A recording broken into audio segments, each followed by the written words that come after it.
My dear friends, ഞങ്ങളുടെ ഈ super woman 369 ചാനലിലേക്ക് എല്ലാവർക്കും സ്വാഗതം. ഞാനിന്ന് ഈ വീഡിയോയിൽ ചെറിയൊരു കുക്കിംഗ് വീഡിയോ ആണ് കാണിക്കുന്നത്. ഒരു സ്പെഷ്യൽ ലഞ്ചാണ്. കുട്ടികൾക്ക് ഫിഷ് ബിരിയാണി വേണമെന്ന് പറഞ്ഞു. പക്ഷേ ഫിഷ് മിക്സ് ചെയ്യാതെ ഉള്ള ഫിഷ് ബിരിയാണിയാണ് ഞാൻ ഉണ്ടാക്കിയത്. ഫിഷ് കിങ് ഫിഷാണ്. അത് മസാല പുരട്ടി വെച്ചിരിക്കുകയാണ്. പിന്നെ സവാള, ഇഞ്ചി, വെളുത്തുള്ളി, പച്ചമുളക് ഇതെല്ലാം അരിഞ്ഞ് റെഡിയാക്കി വെച്ചിട്ടുണ്ട്. പിന്നെ ഞാൻ എടുത്തു വെച്ചിട്ടുണ്ട് തക്കാളി, നാരങ്ങ, ഒരു സവാള, ക്യാരറ്റ്, ഇതെല്ലാം കൂടെ ഒരു സലാഡ് ഉണ്ടാക്കാനാണ്. പിന്നെ എയർ ഫ്രയറിലാണ് ഞാനിത് ഫ്രൈ ചെയ്തെടുത്തത്. ഓരോ പീസും എടുത്ത് അതിനകത്തിൽ നിരത്തിക്കൊണ്ടിരിക്കുകയാണ്. എനിക്ക് വീഡിയോ ശരിക്കെടുക്കാൻ പറ്റിയില്ല, കാരണം സ്റ്റാൻഡൊന്നും ഇല്ല ഇവിടെ. ഞാനിപ്പോൾ അബുദാബിയിലാണ്. 18-ാം തീയതിയോടെ നാട്ടിലെത്തും. അത് കഴിഞ്ഞാൽ ഞാൻ നല്ലതായിട്ട് വീഡിയോ എടുത്തിടാൻ കേട്ടോ. അപ്പോൾ ഇതെല്ലാം നിരത്തി കഴിഞ്ഞു. ഇനി ഇത് എയർ ഫ്രയറിലേക്ക് വെക്കുകയാണ്. കറക്റ്റ് 8 മിനിറ്റ് കൊണ്ട് അതായി കിട്ടും. പിന്നെ ഈ അരിഞ്ഞു വെക്കുന്നത് ഇനിയും ഒന്ന് വഴറ്റാനായിട്ട് ഇടുകയാണ്. പാനിലേക്ക് എണ്ണ ഒഴിച്ചു കൊടുത്തു. എണ്ണ ചൂടായി കഴിയുമ്പോഴത്തേക്ക് നമുക്ക് ഈ അരിഞ്ഞു വെച്ചിരിക്കുന്നതെല്ലാം അതിനകത്തിലേക്ക് ഇട്ട് കൊടുക്കാം.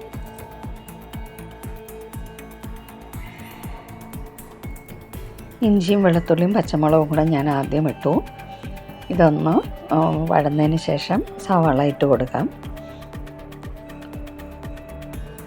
ഇതൊന്ന് നല്ലവണ്ണം ഇളക്കി കൊടുക്കണം.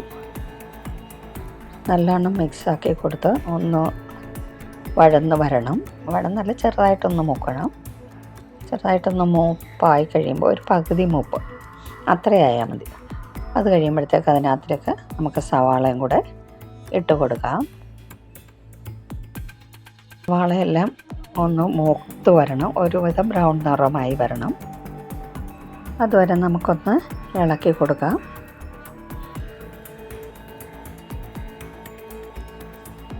അപ്പോൾ എൻ്റെ വീഡിയോ കണ്ടുകൊണ്ടിരിക്കുമ്പോൾ തന്നെ ഇഷ്ടമായ ലൈക്ക് ചെയ്യാനും കമൻറ്റ് ചെയ്യാനും മറക്കല്ലേ.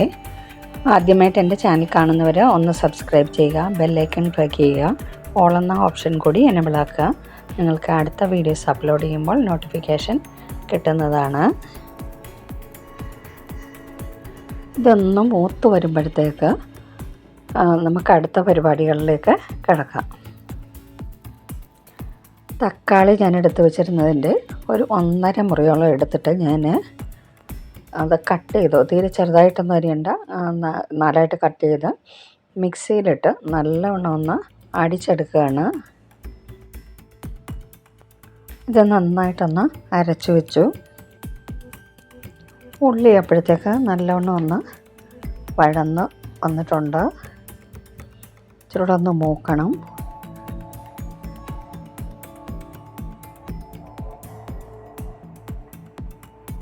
ഇത് വേഗം ഒന്ന് മൂത്ത് വരുന്നതിന് വേണ്ടിയിട്ട് ഞാൻ അതിനകത്തിലേക്ക് കുറച്ച് ഉപ്പും കൂടെ ഇട്ട് കൊടുത്തു. ഉപ്പിട്ട് കഴിഞ്ഞാൽ ഉള്ളി വേഗം മൂക്കും. ഇപ്പോൾ ഇത് ഒരുവിധം ഒന്ന് മൂത്ത് വന്നിട്ടുണ്ട്. കുറച്ചും കൂടെ ഒന്ന് മൂത്തോട്ടെ. ആ വലിയ പീസ് ഒന്ന് മൂക്കാതെ കിടക്കുന്നുണ്ട്. അതുകൊണ്ടുകൂടെ ഒന്ന് മൂക്കാൻ വേണ്ടിയിട്ട് ഞാനത് നടുക്കേക്കാക്കിയിട്ടു. ഇത് ഒരുവിധം മൂത്ത് കഴിഞ്ഞു. അപ്പോൾ ഇതിനകത്തേക്ക് ഞാൻ ഒരു 1/2 ടീസ്പൂൺ കുരുമുളക് പൊടി ഇട്ട് കൊടുത്തു.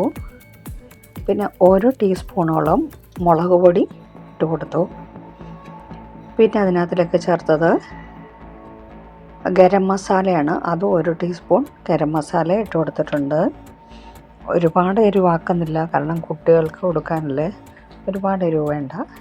പിന്നെ അതിനകത്തിലേക്ക് ഞാൻ 1 ടീസ്പൂൺ മഞ്ഞൾപ്പൊടിയും കൂടെ ചേർത്ത് കൊടുത്തു. എന്നിട്ടിത് നന്നായിട്ടൊന്ന് ഇളക്കി പൊടികളൊന്ന് മൂക്കുന്നവരെ ഇളക്കി കൊടുക്കണം. പച്ചമണം ഒന്ന് മാറി കിട്ടണം. ഇതിനകത്തിലേക്ക് അരച്ച് വെച്ചിരുന്ന തക്കാളി ഒഴിച്ചു കൊടുത്തു. ഇനി ഇത് നല്ലോണം ഒന്ന് മിക്സ് ചെയ്ത് കൊടുക്കണം. തക്കാളി ഒന്ന് വെന്ത് വരണം. അതിനകത്തിലേക്ക് തന്നെ ഞാൻ കുറച്ച് വെള്ളം കൂടെ, അരി കഴുകി വെച്ചിരിക്കുകയാണ്. ജീരകശാല റൈസാണ് എടുത്തിരിക്കുന്നത്. അപ്പോൾ ഇതിനകത്തിലേക്ക് കുറച്ച് വെള്ളം കൂടെ ഒഴിച്ച് തിളപ്പിച്ചതിന് ശേഷം അതിനകത്തിലേക്ക് അരിയും കൂടി ഇട്ട് കൊടുക്കുകയാണ്. അതിന് മുമ്പ് തന്നെ ഒരു 2 ഇൻഗ്രീഡിയൻ്റ് കൂടെ അതിനകത്തിലേക്ക് ചേർത്ത് കൊടുക്കുന്നുണ്ട്. ഒരു 3 ടേബിൾ സ്പൂൺ തൈര് ചേർത്ത് കൊടുത്തു. വലിയ പുളിയൊന്നും ഇല്ലാത്ത തൈരാണ്. ഇത് ചേർത്തൊന്ന് ഇളക്കി കൊടുത്തു. നല്ലോണം ഒന്ന് ഇത് മിക്സ് ആയതിന് ശേഷം അതിനകത്തിലേക്ക് അരമുറി നാരങ്ങയും കൂടെ പിഴിഞ്ഞ് ഒഴിച്ചു കൊടുത്തിട്ടുണ്ട്. ചെറുനാരങ്ങയുടെ നീരാണ്, നല്ല നാരങ്ങയാണ്. അതിൻ്റെ നീരും കൂടെ അതിനകത്തിലേക്ക് ഒഴിച്ചു കൊടുത്തു. എന്നിട്ടിത് നല്ലവണ്ണം ഞെക്കി പിഴിഞ്ഞ് ഒഴിച്ചതിന് ശേഷം ഒന്ന് നല്ലവണ്ണം ഇളക്കി കൊടുത്തു. നല്ലോണം ഒന്നിത് തിളച്ച് തക്കാളിയൊക്കെ വെന്തിട്ടുണ്ട്. അപ്പോൾ അതിനകത്തിലേക്ക് ഞാൻ കുറച്ച് വെള്ളം കൂടെ ഒഴിച്ച് കൊടുക്കുകയാണ്.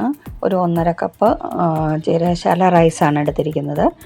അപ്പോൾ ഒരു 1.5 കപ്പ് വെള്ളം മാത്രമേ ചേർത്തുള്ളൂ. അതിനത്രയും മതിയാവും. കുറച്ച് തൈരിൻ്റെയൊക്കെ വെള്ളം ഉണ്ടല്ലോ അതിനകത്തിൽ, അപ്പോൾ അത്രയും മതിയാവും. വലിയ വേവൊന്നും ഇല്ല. എന്നിട്ട് അതിനകത്തിലേക്ക് ഒരു 3 പീസ് പട്ട ഇട്ട് കൊടുത്തു. ഒരു 4-5 ഏലക്ക ഇട്ട് കൊടുത്തിട്ടുണ്ട്.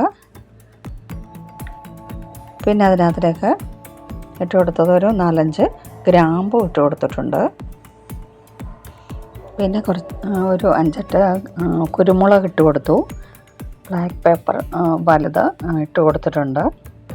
പിന്നെ അതിനകത്തിലേക്ക് ഒരു ബേ ലീഫ് ഇട്ട് കൊടുത്ത് നല്ലവണ്ണം ഇളക്കി നല്ലവണ്ണം ഒന്ന് തിളച്ച് കഴിയുമ്പോൾ അതിനകത്തിലേക്ക് കഴുകി വെച്ചിരിക്കുന്ന അരി കൂടെ നമുക്ക് ഇട്ട് കൊടുക്കാം.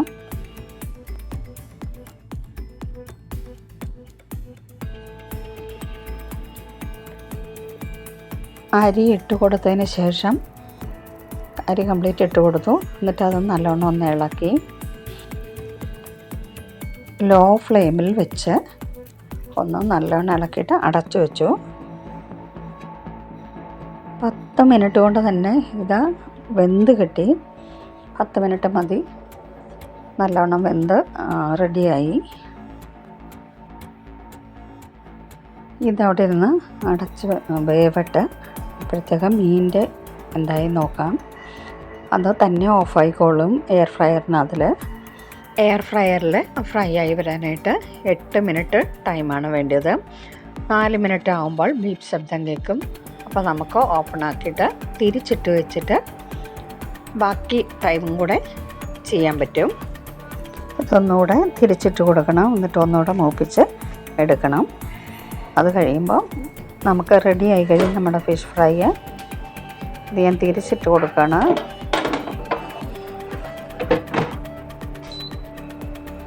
കംപ്ലീറ്റ് തിരിച്ചിട്ടതിന് ശേഷം വീണ്ടും ഞാൻ എയർ ഫ്രയറിലേക്ക് വെച്ച് കൊടുത്തു. കറക്റ്റ് 8 മിനിറ്റ് മതി. ഇതിൽ നമുക്ക് വളരെ ഈസി ആയിട്ട് ചെയ്തെടുക്കാം. ഓയിൽ അധികം വേണ്ട. ഓയിൽ മസാല പുരട്ടുമ്പോൾ തന്നെ കുറച്ച് ചേർക്കുന്നതല്ലാതെ പിന്നെ നമുക്ക് ഓയിലിൻ്റെ ആവശ്യമില്ല. എൻ്റെ ഫിഷ് ഫ്രൈ റെഡി ആയി കഴിഞ്ഞു. സ്പെഷ്യൽ ലഞ്ചും റെഡി ആയി കഴിഞ്ഞു. ഇത് വെജിറ്റേറിയൻസിനും ഉപയോഗിക്കാം. എൻ്റെ വീഡിയോ ഇഷ്ടമായെന്ന് കരുതുന്നു. Okay, thank you.